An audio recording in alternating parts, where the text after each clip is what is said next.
First off, what is your reaction to this verdict?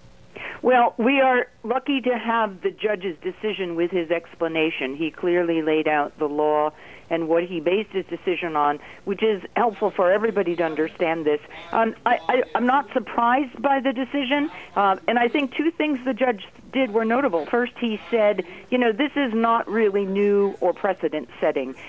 We've had law for several years, hundreds of years in Massachusetts about what is wanton and reckless conduct. And he, secondly, was always careful to say, I based this on her conduct, and he went through the analysis of, up until the time he got into the truck, I don't find enough here to find causation.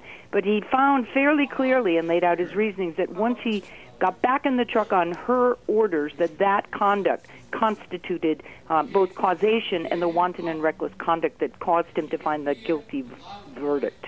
And Martha, we can obviously expect Carter's legal team to appeal this. How far do you think this case will go? Could this go all the way to the Supreme Court?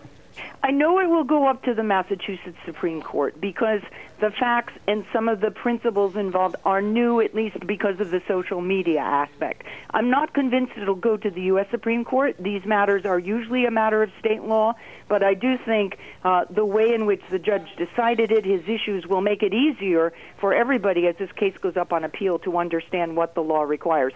And I do hope that it will send a message to parents and others about the need to pay more attention to prevention in these kinds of cases. Martha, Michelle Carter waived the jury trial here. Could a jury have made a difference, do you think? We know what the defendants' arguments were. We know what the judge did. I think that they made the right call by going to a judge. I think that a jury would have been perhaps split by emotion.